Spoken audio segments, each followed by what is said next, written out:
முத்து விளைகின்ற தென்னகத்தில் மூன்று கடல் முத்து விளைகின்ற தென்னகிடத்தில் மூன்று கடல் சமூகமிக்கும் குமரியிலே இருந்து பேசுகின்றேன். கற்றாரை காட்பதும் நன்று, கற்றார் சொல் கேட்பதும் நன்று, கற்றாரோடு இணங்கி இருப்பதும் நன்றுன்னு சொல்லுவாங்க. இங்கு நிறைய ஆசிரியர்கள், கற்றவர்கள், கல்வி அறிவில் மிகுந்தவர்கள் இதை காணும் பொழுது உங்கள் பொற்பாதங்களை வணங்குகின்றேன். இந்த சிறுவனையும் பேசுவதற்கு அழைத்தமைக்கு ரொம்ப நன்றி. என்ன சும்மா பணம் தான் வேணும், பணம் அப்படின்னா நவீன வாழ்க்கை முறைதான் திருமண வாழ்க்கைக்கு கசப்புன்னா அது எப்படி கசப்பானதுன்னா இருக்காது.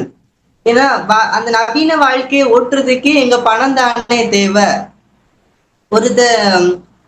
அதான் கண்ணதாசன் ஒரு அழகா பாடுவாரு, காசைதான் கடவுளப்பா, கடவுளுக்கும் இது தெரியுமப்பா, காசைதான் கடவுளப்பா, இது கடவுளுக்கும் தெரியுமப்பா, கைக்கு கை மாறும் பணமே உன்னை கைப்பற்ற நினைக்குது மனமே, கைக்கு கை மாறும் பணமே உன்னை கைப்பற்ற நினைக்குது மனமே, நீ தேடும் போது வருவது. அடுத்த லைன் அழகா சொல்றாரு பாருங்க, நீ தேடும் போது வருவதுண்டா, விட்டு போகும் போது சொல்வதுண்டா. கண்ணதாசன் ஒரு மிகப்பெரிய ஒரு கவிஞர். அந்த அவர் பணத்தை பத்தி இவ்வளவு அழகா சொல்லியிருக்காரு பாருங்களா. பணம் இல்லைன்னா முடியாது. இந்த காலத்துல ஒரு திருமண வாழ்க்கை நடக்குது, ஒரு கணவனும் மனைவியும் அவங்க காதலுக்கு முன்னாடி காதலித்தே கல்யாணம் பண்ணியிருந்தாலும் அவங்க காதலை வச்சு கேஸ் சிலிண்டர் வாங்க முடியுமா?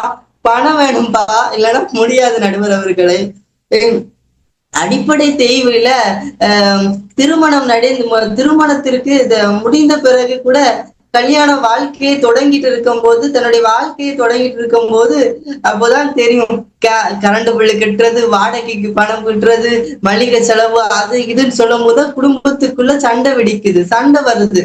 இப்படி சண்டைகள் வர வர வர வரதான் திருமண வாழ்க்கை ஏண்டா கல்யாணம் பண்ணணும்னு சொல்ற ஒரு பெரிய ஒரு கசப்புக்கு உள்ளாகிறோம். அப்போ இந்த திருமண வாழ்க்கையை கசக்கிறதுக்கு பணம் தான் முக்கியமான ஒரு விஷயமா இருக்கு. பணம் இல்லைன்னா வாழ்க்கையே கிடையாது. அதனாலதான் வள்ளுவ பிறந்தகை எங்க அன்னைக்கு அப்பவுமே தீர்ப்பு எழுதி வச்சுட்டு போயிட்டாரு, பொருள் இல்ல அருள் இல்லாருக்கு அவ்வுலகம் இல்லை, பொருள் இல்லாருக்கு இவ்வுலகம் இல்லைன்னு சொல்லி வள்ளுவ பிறந்தகை அன்னைக்கே எங்க அன்னைக்கு தீர்ப்பு எழுதி வச்சுட்டு போயிட்டாரு. அது மட்டுமா, அவ்வை சொல்ற சங்க இலக்கியத்துல எல்லோருக்கிலும் இழிவருள் உடையோன்னு சொல்றாங்க. என்ன அப்படின்னா, பணம் இல்லைன்னா உன்னை எந்த சமுதாயத்துல யாரும் மதிக்க மாட்டாங்க அப்படின்னு சொல்லிட்டு, ஒரு கணவனும் மனைவியும் இருக்கிறாங்க. கணவன் மரியாதை யாருக்கு அப்படின்னா, இப்போ கணவனும் மனைவியும் இருக்காங்க. கணவன் மனைவி ஒரு கணவன் ஒரு 10,000 ரூபாய் சம்பளம் வாங்குறான்னா மனைவி ஒரு 15,000 சம்பளம் வாங்குறாங்க. படையப்பா படத்துல உள்ள நீலாவதி மாதிரி மனைவி காலுக்கு மேல காலை போட்டுட்டு கணவனை நீ அந்த வேலையை செய் இந்த வேலையை செய்யன்னு சொல்லி பண்றாங்க. அப்போ பணம் யார் அதிகமாக சம்பாதிக்கிறாங்க அவங்களுக்கு மரியாதை இருக்குது. பணம் இல்லைன்னா ஒண்ணும் சொந்த பந்தம் மதிக்காது, கூட பிறப்பு மதிக்காது. எங்க ஊர்ல குமரியில குமரி மாவட்டத்துல அந்த வயசானவங்க எல்லாம் ஒரு பழமொழி சொல்லுவாங்க. என்ன பழமொழி அப்படின்னா, எங்க ஊர் வழக்குல ஊர்லயும் எங்க ஊர் வழக்குல சொல்லுவாங்க, கல்யாணம் பண்ணினுச்சேன்னா ஒரு கவர்மெண்ட் உத்தியோகத்துல உள்ளவன கல்யாணம் பண்ணி, இல்லைங்கன்னு சொன்னா கல்யாணம் பண்ணாத அப்படின்னு சொல்லுவாங்க அந்த குமரி வழக்குல. அது என்ன அப்படின்னா, ஒரு அரசு பணியில இருக்கிறவங்க நிரந்தர பணி வாங்குவாங்க. அரசாங்க காசு வேணும். கரெக்டா முகேஷ்? அரக்காசு சம்பாதிச்சாலும் அரசாங்க காசு வேணும். அதாவது அது ஒரு நிலையான பணமா இருக்கும். அதுதான் சொல்றாங்க. அப்போ பணம் இருந்தாதான் அரசு ஊதியம் கூட இல்ல, அங்க பணம் அதிகமா கிடைக்குது, நிரந்தர உணவு ஊதியம் கிடைக்குது அப்படின்னு சொல்றதுக்குதான் சொல்றாங்க. பணம் இல்லைன்னா வாழ்க்கையே நடத்த முடியாது. எதிரணியை அந்த நவீன வாழ்க்கை முறையை நடத்துறது இந்த பணம் தான். இந்த பணம் இல்லைன்னா ஒண்ணுமே பண்ண முடியாது. கல்யாணத்துக்கு முன்னாடி கனவு காணுவான், என் பொண்டாட்டிய வெளியே கூட்டிட்டு போகணும், அங்க கூட்டிட்டு போகணும், இங்க கூட்டிட்டு போகணும். கல்யாணம் முடிச்சவனா அவன் இமெயில் கட்டுவானா, அவன் நினைச்ச சின்ன ஆசையை கூட அவனால பண்ண முடியல. இதற்கு காரணம் என்ன? பணம் செலவு. அதிக கடன் இருக்கிறனால கனவு கடனா மாறிடுது. அவன் கண்ட கனவெல்லாம் சின்ன ஆசை கூட அவனால செய்ய முடியல. இப்படி பணம் அவனுக்கு அவனுடைய வாழ்க்கையை மாற்றுது. பணம் இல்லைன்னா ஒண்ணுமே பண்ண முடியாது.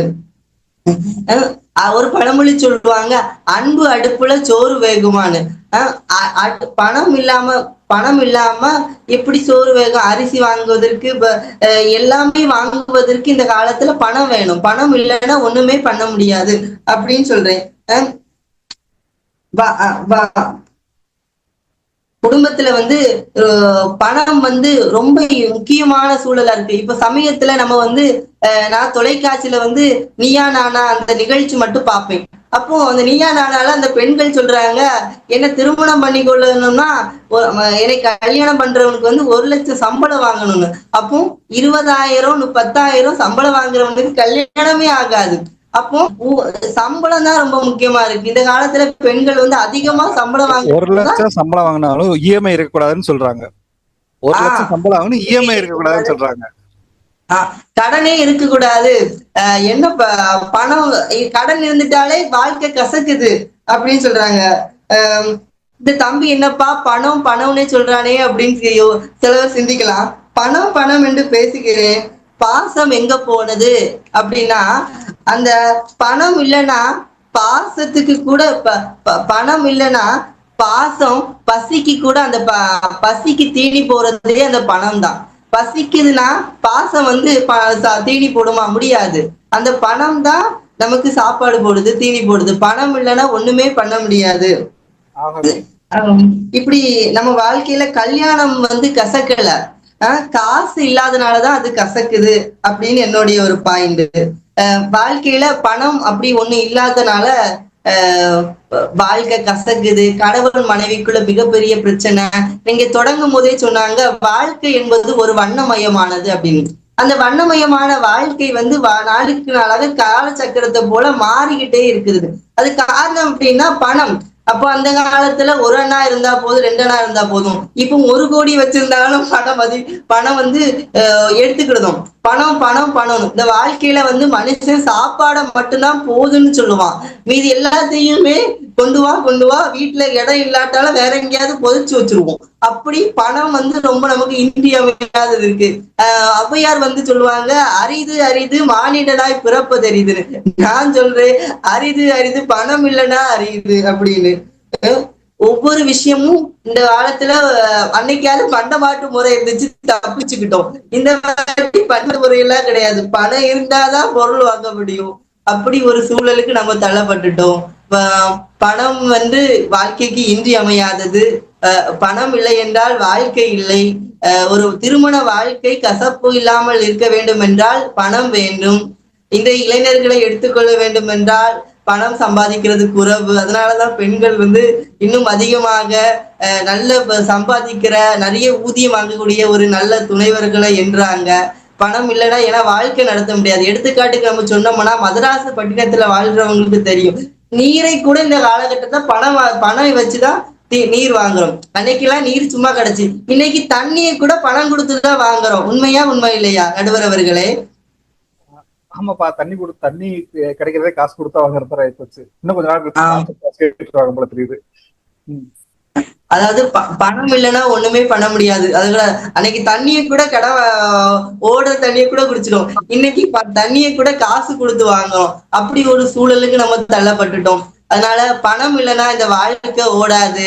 நவீன வாழ்க்கை முறையை கூட ஓட்டுறது எங்க பணம் தான். திரும்ப திரும்ப சொல்றேன், பணம் இல்லைன்னா வாழ்க்கை நடத்த முடியாது. அப்படி சொல்லிட்டு எதிரணி நவீன வாழ்க்கை முறை தப்புன்னு நான் சொல்லல. நவீன வாழ்க்கை முறையை பணம் தான் ஓட்டுது அப்படின்னு சொல்லிட்டு இந்த சிறுவனையும் பட்டிமன்றத்துக்கு அழைத்து என்னுடைய பேச்சை கேட்டமைக்காக நன்றி, வணக்கம்.